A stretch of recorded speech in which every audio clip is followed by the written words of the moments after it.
नमस्कार दोस्तों, रीट की तैयारी करने वाले सभी युवा बेरोजगार साथियों को लक्ष्य एजुकेशन हब के यूट्यूब चैनल में हार्दिक स्वागत है। दोस्तों, आज हम आपके लिए अधिगम की महत्वपूर्ण प्रश्नोत्तरी लेकर के आए हैं।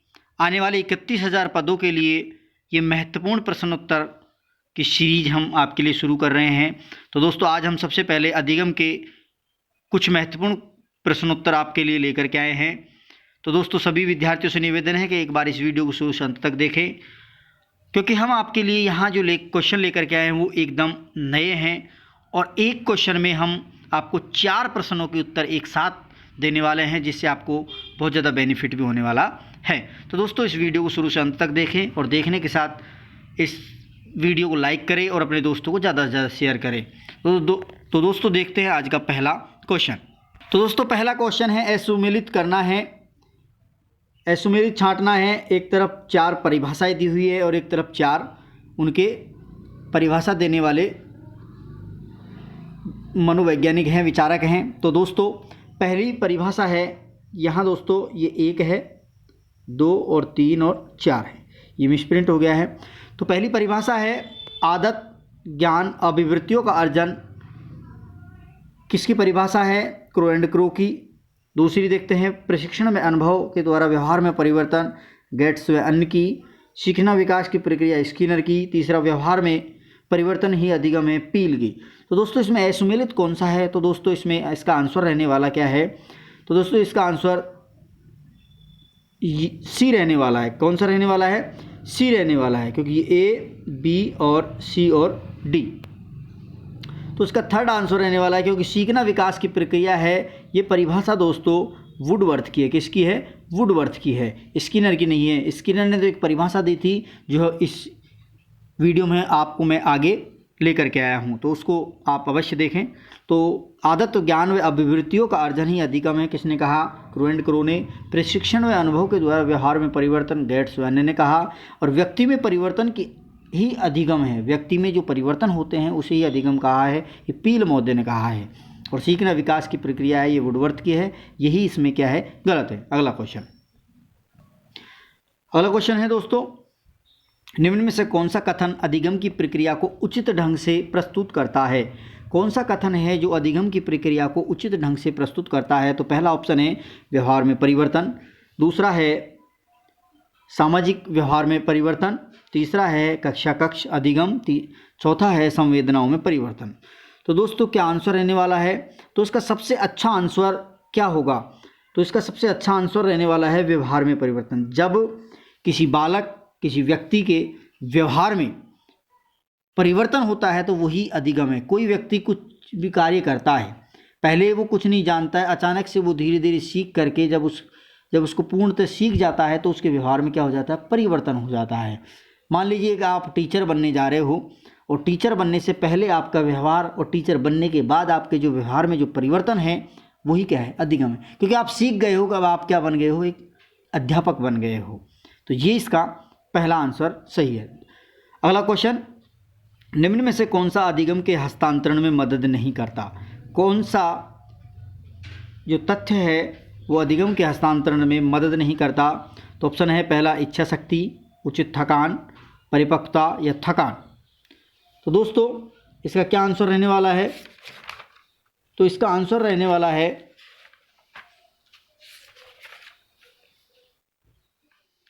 ये उचित वातावरण है दोस्तों। वातावरण, उचित वातावरण क्या है दोस्तों? उचित वातावरण, उचित वातावरण। तो इच्छा शक्ति, उचित वातावरण, परिपक्वता या थकान, इनमें से क्या आंसर है? तो इसका थकान आंसर रहने वाला है। क्या रहने वाला है दोस्तों? इसका 4 आंसर रहने वाला है कि अधिगम के हस्तांतरण में कोई मदद नहीं करता, क्योंकि थका हुआ व्यक्ति, थका हुआ बच्चा अधिगम में कोई हस्तांतरण नहीं करता, उसमें कोई सीखने की कार्य गति नहीं होगी। क्योंकि कोई व्यक्ति थक जाता है तो वो किसी भी प्रकार का अधिगम नहीं कर पा सकता। अगर किसी व्यक्ति में इच्छा शक्ति है तो वो अधिगम करेगा, सीखेगा। अगर अच्छा वातावरण है बालक के लिए, सीखने के लिए उपयोगी वातावरण है, तो भी वो बालक सीख सकता है। बालक परिपक्व है सीखने के लिए तो भी व्यक्ति सीखता है, लेकिन थका हुआ व्यक्ति कभी भी सीख नहीं सकता। अगला क्वेश्चन, अधिगम को प्रभावित करने वाला कारक कौन सा नहीं है? अधिगम को प्रभावित करने वाला कारक कौन सा नहीं है? पहला ऑप्शन देखते हैं मानसिक स्वास्थ्य, अपरिपक्वता, स्मृति या प्रत्यक्षीकरण। तो दोस्तों अधिगम को प्रभावित करने वाले कारकों में कौन सा नहीं है? मानसिक स्वास्थ्य में, अपरिपक्वता में, स्मृति में और प्रत्यक्षीकरण में। तो इसका आंसर होगा अपरिपक्वता। क्या होगा? 2 आंसर होगा इसका 2, क्योंकि मानसिक स्वास्थ्य भी प्रभावित करता है। बालक का अगर मानसिक स्वास्थ्य ठीक नहीं है तो बालक सीख नहीं सकता। बालक की स्मृति अच्छी नहीं है, मेमोरी अच्छी नहीं है तो वो सीख नहीं सकता। प्रत्यक्षीकरण, बालक को अगर प्रत्यक्ष रूप से ज्ञान प्राप्त नहीं होगा तो बालक सीख नहीं सकता। तो ये प्रभावित करते, अपरिपक्वता प्रभावित नहीं करती है, परिपक्वता प्रभावित करती है। क्या करती है? अगर यहाँ परिपक्वता होती तो ये प्रभावित करती, इसलिए इसका 2 आंसर होगा। अगला क्वेश्चन, थॉर्नडाइक ने किस नियम को श्रम का नियम कहा है? बहुत अच्छा इंपॉर्टेंट क्वेश्चन है दोस्तों, मैं आपके लिए जो लेकर के आया हूँ ये सभी क्वेश्चन इंपॉर्टेंट है। तो सभी विद्यार्थियों से जो रीट की तैयारी कर रहे हैं उनसे निवेदन है कि इस वीडियो को शुरू से अंत तक देखें और देखने के साथ चैनल को लाइक करें, सब्सक्राइब करें चैनल को और अपने दोस्तों से ज़्यादा से ज़्यादा शेयर करें। तो थॉर्नडाइक के किस नियम को श्रम का नियम कहा जाता है? तो दोस्तों इसका आंसर क्या रहने वाला है श्रम का नियम का? तो ऑप्शन देखते हैं, पहला तत्परता का, दूसरा अभ्यास का, तीसरा प्रभाव का और चौथा है साहचर्य का। तो दोस्तों इसका आंसर है अभ्यास का। जब हम कोई भी कार्य करते हैं, श्रम करते हैं, बार बार श्रम मेहनत करते हैं तो हम बार बार अभ्यास करते हैं और अभ्यास के नियम को ही श्रम का नियम कहा जाता है। अगला, अधिगम की विशेषता नहीं है। अधिगम की विशेषता नहीं है, कौन सी अधिगम की विशेषता नहीं है? तो दोस्तों देखते हैं, अधिगम एक परिवर्तन है। अधिगम क्या है? एक परिवर्तन, बदलाव है। अधिगम एक अविवेकपूर्ण प्रक्रिया है। अधिगम एक समायोजन की प्रक्रिया है। अधिगम एक क्रियात्मक प्रक्रिया है। तो दोस्तों इसमें क्या आंसर रहने वाला है? इसका आंसर है दोस्तों अधिगम एक अविवेकपूर्ण प्रक्रिया है। 2 नंबर इसका आंसर है, क्योंकि अधिगम एक विवेकपूर्ण प्रक्रिया है। कैसी है? विवेकपूर्ण है, ना कि अविवेकपूर्ण प्रक्रिया, इसलिए 2 आंसर सही होगा। अगला क्वेश्चन, अधिगम का मुख्य नियम नहीं है। अधिगम का मुख्य नियम नहीं है। अधिगम का मुख्य नियम नहीं है। तो ऑप्शन देखते हैं, पहला तत्परता का नियम, अभ्यास का नियम, परिणाम का नियम, आंशिक क्रिया का नियम। तो दोस्तों थॉर्नडाइक ने अधिगम के 3 मुख्य नियम बताए हैं, तत्परता का, अभ्यास का या उपयोग अनुपयोग का, या परिणाम का, प्रभाव का नियम भी कहते हैं। आंशिक क्रिया का नियम इसमें गलत हो जाएगा, 4 होगा। आंशिक क्रिया का नियम, इसलिए इसका 4 आंसर करेक्ट रहेगा।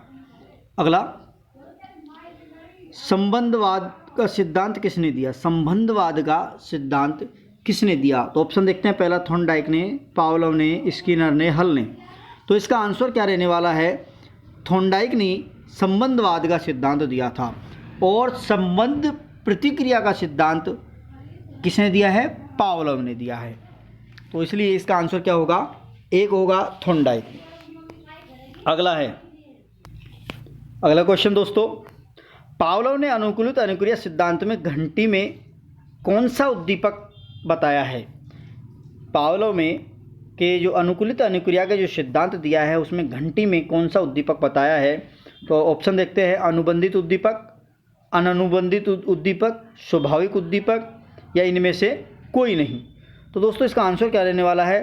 तो इसका आंसर रहने वाला है अनुबंधित उद्दीपक। अनुबंधित उद्दीपक, या जिसे हम कहते हैं अनुबंधित उद्दीपक को ही हम दूसरे नाम से जानते हैं और उसे हम कहते हैं अस्वाभाविक उद्दीपक। क्या कहते हैं? अस्वाभाविक उद्दीपक। अस्वाभाविक उद्दीपक कोई सा भी आ जाए तो घंटी को हम अनुबंधित उद्दीपक या अस्वाभाविक उद्दीपक कहा जाता है और भोजन को अननुबंधित या स्वाभाविक उद्दीपक कहा जाता है। अगला क्वेश्चन, असुमेलित को छांटना है। एक तरफ सिद्धांतों के नाम दिए गए हैं और एक तरफ उनके प्रवर्तक दिए गए हैं। तो सबलीकरण का सिद्धांत किसने दिया? तो हल ने, ये सही है। संबंध प्रतिक्रिया का सिद्धांत किसने दिया? पावलोव ने, ये भी सही है। नैमित्तिक सिद्धांत किसने दिया? स्किनर ने, ये भी सही है। आवश्यकता अवकलन का सिद्धांत, ये गलत है दोस्तों, थॉर्नडाइक ने नहीं दिया है। आवश्यकता अवकलन का जो सिद्धांत है वो भी किसने दिया है? हल ने दिया है। किसने दिया है? ये हल का है। आवश्यकता अवकलन का सिद्धांत, चालक न्यूनता का सिद्धांत, सबलीकरण का सिद्धांत, ये तीनों सिद्धांत है ये किसने दिए हैं? हल्ने दिए हैं, या प्रबलन का सिद्धांत भी हल्का ही माना गया है।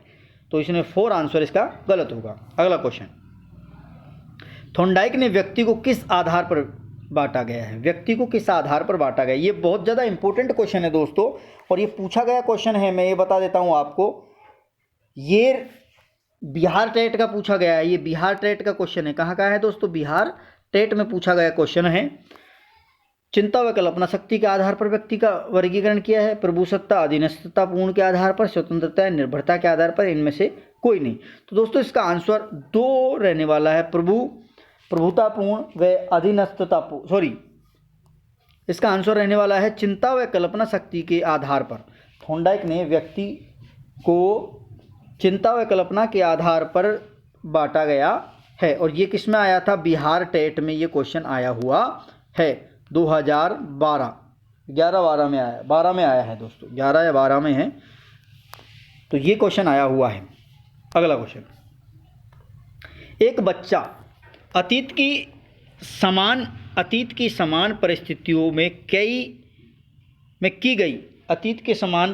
में की गई अनुक्रियाओं के आधार पर, ये की है दोस्तों, क्या है ये की गई अनुक्रियाओं के आधार पर नई स्थिति या परिस्थिति में भी समान अनुक्रिया करता है। तो दोस्तों एक बच्चा है, वो बीती हुई या अतीत की जो परिस्थितियां हैं, उन परिस्थितियों में जो अनुक्रिया की गई थी, उसी अनुक्रिया के आधार पर एक नई परिस्थिति में उसी के समान अनुक्रिया करता है। तो यह किस नियम के आधार पर है या किस नियम से संबंधित मानी गई है? तो ऑप्शन देखते हैं, पहला अभिवृत्ति का नियम, दूसरा तत्परता का नियम, तीसरा सादृश्यता का नियम, और चौथा प्रभाव का नियम। तो दोस्तों इस प्रकार का क्वेश्चन अभी फर्स्ट ग्रेड संस्कृत डिपार्टमेंट में पूछा गया था, और इसका आंसर रहने वाला है सादृश्यता का नियम। क्योंकि सादृश्यता है, जैसा पहले की परिस्थितियों में जो अनुक्रिया की गई थी, उसी प्रकार की परिस्थिति में हम अब वर्तमान में जो अनुक्रिया करते हैं उसी के समान, तो ये सादृश्यता है, एक समानता है। अगला क्वेश्चन, गेस्टाल्ट का अर्थ है पहला पूर्णाकार, दूसरा संज्ञान, तीसरा अनुबंधन, चौथा इनमें से कोई नहीं। तो दोस्तों गेस्टाल्ट जो शब्द है इसका अर्थ है पूर्णाकार, इसलिए इसका 1 नंबर ऑप्शन सही होगा। अगला क्वेश्चन, पावलोव ने अधिगम का कौन सा सिद्धांत प्रतिपादन किया? पावलोव ने अधिगम का कौन सा सिद्धांत का प्रतिपादन किया है? तो ध्यान रखना, ऑप्शन है बहुप्रतिक्रिया का, आंशिक क्रिया का, अनुकूलित अनुक्रिया का, पाठ्य क्रिया का। बहुत ज़्यादा इंपॉर्टेंट है दोस्तों, क्योंकि ये क्वेश्चन आपको थोड़ा सा घुमाएगा, क्योंकि पावलोव ने अधिगम का कौन सा सिद्धांत का प्रतिपादन किया है। तो यहाँ बच्चा घूम जाता है, इसलिए मैंने क्वेश्चन थोड़ा सा बनाया है आपके लिए। तो इसका आंसर होगा अनुकूलित अनुक्रिया का सिद्धांत, क्योंकि बहुप्रतिक्रिया का, आंशिक क्रिया का, ये दोनों नियम थॉर्नडाइक के हैं, और पावलोव का अनुकूलित अनुक्रिया का सिद्धांत है, और पाठ्य क्रिया का कोई भी सिद्धांत नहीं है। ये सभी पाठ्य क्रिया के सिद्धांत हैं, इसलिए मैंने क्वेश्चन बनाया है। तो इसका आंसर होगा 3rd। अगला, थॉर्नडाइक ने अपने सिद्धांत में किस जानवर के ऊपर प्रयोग किया है? थॉर्नडाइक ने अपने सिद्धांत में किस जानवर के ऊपर प्रयोग किया है? तो ऑप्शन देखते हैं, बिल्ली, कुत्ता, कबूतर, चिंपांजी। तो दोस्तों इसमें आंसर होगा थॉर्नडाइक। तो थॉर्नडाइक ने अपना प्रयोग बिल्ली पर किया। किस पर किया था? बिल्ली के ऊपर किया, और एक पिंजरे में बंद कर दी थी, और वहाँ उसके लिए उछल कूद करी, और तब खट दे दरवाज़ा खुला।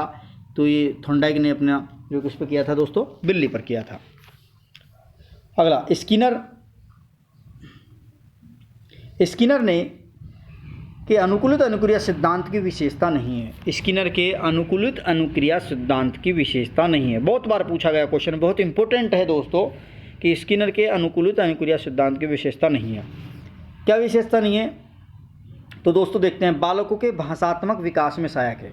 बहुत सही है, क्योंकि स्किनर का जो अनुकूलित अनुक्रिया का सिद्धांत है उसमें बालक के भाषात्मक जो विकास है, कि बालक जिस प्रकार की भाषा अनुक्रिया करेगा उसी प्रकार की वो भाषा सीखेगा। मान लीजिए मैंने बालक को आम बोला, तो बालक मेरी अनुक्रिया करके आम ही बोलेगा। तो ये भाषात्मक विकास में भी क्या है? सहायक है। बुरी आदतों को दूर करने में, किसी बालक को नशे की आदत है, तो उस आदत को छुड़ाने में भी स्किनर ने कहा है कि मैं अगर किसी चीज़ का नशा नहीं करता हूं तो मैं बालक को भी यही सलाह दूंगा कि आप भी नशा ना करें। तो वो छुड़ाने में भी सहायक है। तीसरा, मानसिक रोगियों को भी सुधारने में, कि मानसिक रोग, जिस भी बालक के मानसिक रोग होता है दिमाग में, कोई बच्चा कम सीखता है, कोई ज़्यादा सीखता है, तो कम सीखने वाले बालकों को रोग को सुधारने में भी क्या है, स्किनर ने अनुकूलित अनुक्रिया सिद्धांत का उपयोग किया। नकारात्मक अभिवृत्ति, तो दोस्तों ये इसका ऑप्शन गलत रहने वाला है, क्योंकि नकारात्मक अभिवृत्ति नहीं, बालक के साथ हम सकारात्मक अभिवृत्तियों का प्रयोग करते हैं। किसका करते हैं? सकारात्मक। क्योंकि जब बालक के सामने जब तक हम सकारात्मक अभिवृत्ति नहीं उत्पन्न करेंगे तब तक बालक नहीं सीख सकता, क्योंकि बालक के सामने ऐसी परिस्थितियां उत्पन्न करनी पड़ती है। और जो भी सकारात्मक, बालक को अगर नकारात्मक देंगे तो वो सीख नहीं पाएगा, और सकारात्मक देंगे तो वो सीख जाएगा। इसलिए नकारात्मक अभिवृत्ति विकास में क्या है, इसकी विशेषता नहीं है। अगला क्वेश्चन, स्किनर के क्रिया प्रसूत सिद्धांत को किस अन्य नाम से जाना जाता है? ये भी बहुत ज़्यादा इंपॉर्टेंट क्वेश्चन है दोस्तों। स्किनर के क्रिया प्रसूत सिद्धांत को किस अन्य नाम से जाना जाता है? तो ऑप्शन देखते हैं, रिक्त प्राणी उपागम, तलरूप उपागम, कार्यनीति उपागम और गहन उपागम। तो दोस्तों इसका आंसर होगा रिक्त प्राणी उपागम। रिक्त प्राणी उपागम स्किनर के क्रिया प्रसूत सिद्धांत को अन्य नाम से जाना जाता है, इसलिए इसका पहला ऑप्शन क्या होगा? राइट होगा। अगला, अधिगम में पुनर्बलन अनुसूची शब्द का सर्वप्रथम प्रयोग किसने किया? अधिगम में पुनर्बलन अनुसूची शब्द का सर्वप्रथम प्रयोग किसने किया? तो ऑप्शन देखते हैं, पहला पावलोव ने, दूसरा हल ने, तीसरा स्किनर ने, चौथा गुथरी ने। तो दोस्तों इसका आंसर होगा स्किनर ने। किसने? स्किनर ने किया है, इसलिए इसका थर्ड आंसर सही होगा। अगला, अधिगम को प्रभावित करने वाला व्यक्तिगत कारक है। अधिगम को प्रभावित करने वाला व्यक्तिगत जो कारक है वो कौन सा है? तो ऑप्शन देखते हैं, पहला संचार के साधन, समवयस्क समूह, अध्यापक, परिपक्वता व आयु। तो दोस्तों अधिगम को प्रभावित करने वाला व्यक्तिगत कारक है, तो इसका आंसर होगा 4, डी ऑप्शन। इसका आंसर क्या होगा?